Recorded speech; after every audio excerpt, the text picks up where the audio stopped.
The cost of living in this country is currently, it's not going to be, it is currently unsustainable. And there are people that they know this, but then they'll still look at somebody else that's struggling and then tell them they're not doing good enough. I want you to imagine somebody that makes $75,000 a year. That's a pretty high up wage in terms of like top earners in this country, $75,000 a year. And we're going to go through some things here. This is a person with no debt outside of a car. And please don't hit me with the, you can go buy a car for, shut up, you can't, shut up, stop saying ridiculous things.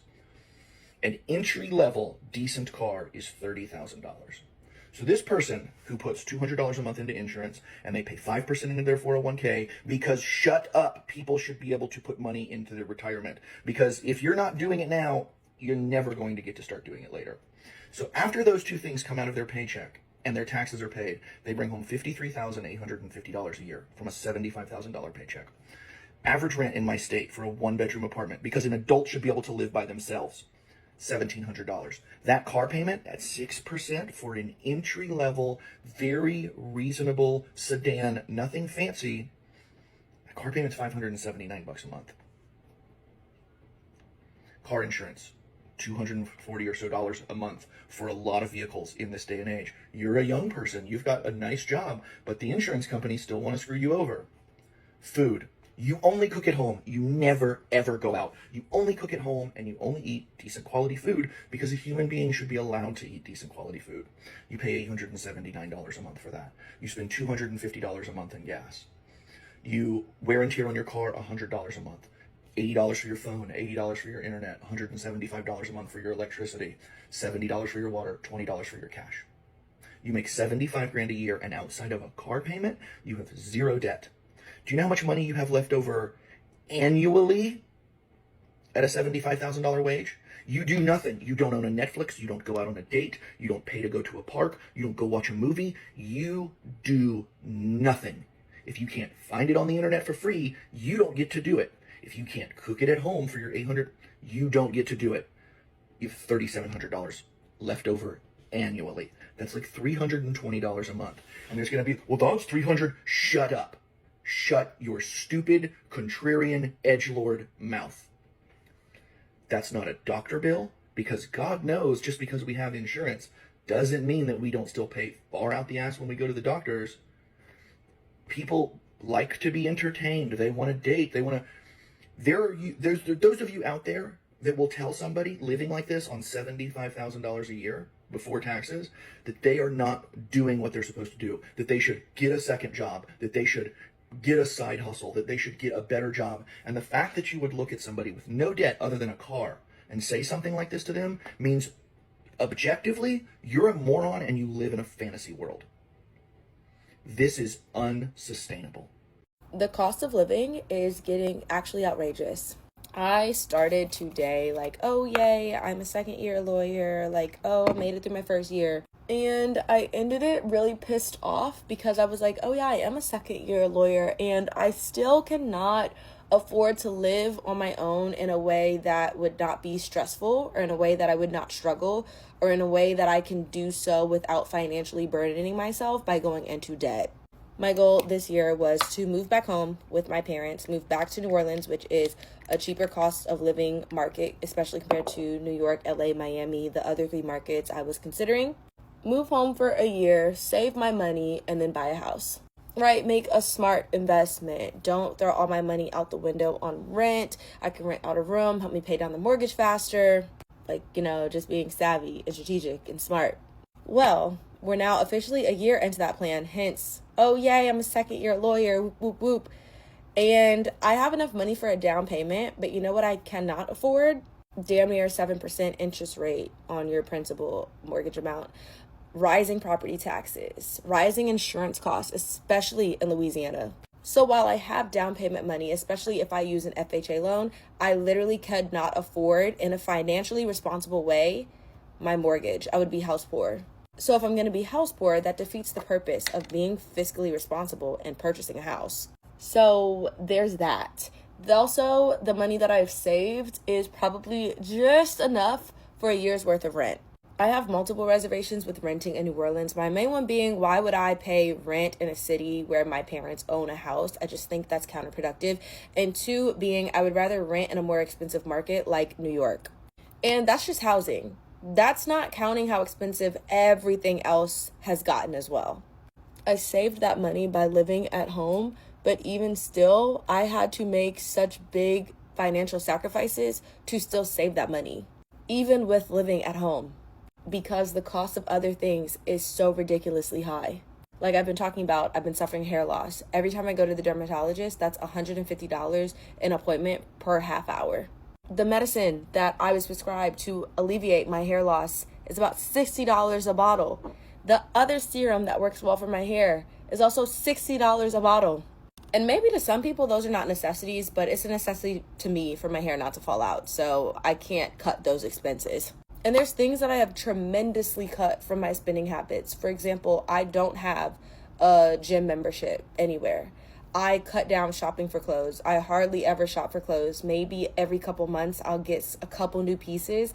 But if you know me, I used to shop very consistently. I probably was buying something like once a month. I basically completely cut out any type of luxury shopping as well. Even on Christmas, I decided to take my Christmas money and buy a camera to invest in my content creation. And I asked for the rest of the money to be put in my account so I could pay down my credit card bill. I get my hair done a lot less often. If you knew me in law school, you knew I stayed changing my hair. I don't do that anymore. I cut out lash extensions. I cut out laser. I hardly ever Uber, especially compared to how I used to Uber when I was in school. I largely consolidate eating out for the weekends. Monday through Friday, I pretty much almost always go to work and go home.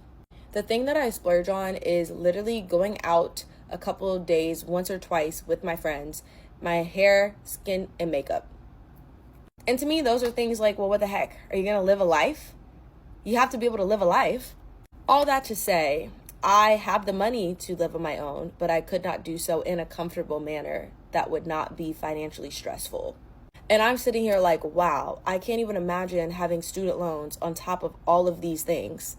And I'm just getting increasingly more frustrated because the older generations really do not understand.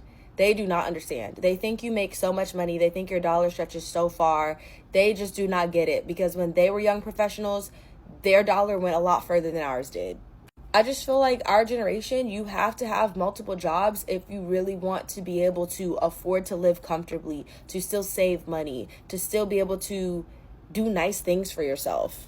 This would make more sense to me if I really was still frivolously spending, if I really hadn't cut anything from my budget, if I really was keeping up with my high maintenance appointments to keep me low maintenance, if I really was still doing all that and traveling and catching a flight every weekend and paying for a hotel and doing all the things, I could stomach this a lot easier because it'd be like, okay, yeah, that's where my money went. But actually looking at everything I've cut out to try to afford this goal that I have and still not being able to reach it, even going to an extreme as living at home and cutting out all those major expenses, it is so frustrating. And I'm not trying to be dramatic, but it genuinely feels like you just won't break out of the cycle. Like, I started crashing out after work today because I genuinely was like, oh my God, I might not ever move out of this house. Obviously, I can move if I'm willing to throw all the money I saved into rent, which is just, the thought makes me sick. No, but like deadass, I can't cut any of my spending if I want to live any type of life. I just can't. How the hell were people raising families on this salary? Like, please. How are people affording life right now? How are people tackling this cost of living? Personally, I'm not. I had to move out of San Diego. I'm from Southern California, but it's too expensive. Even with full-time work, I had 2 full-time jobs, working on the weekends and at night and in the morning. I still couldn't save up enough money for a deposit for a studio apartment or anything, frankly. So I had to make a change. Right there is the border wall with Mexico and the United States. One side is San Diego, one side is Tijuana. Now I live on the Tijuana side. While the difference is only 2 blocks, I have a substantially cheaper cost of living.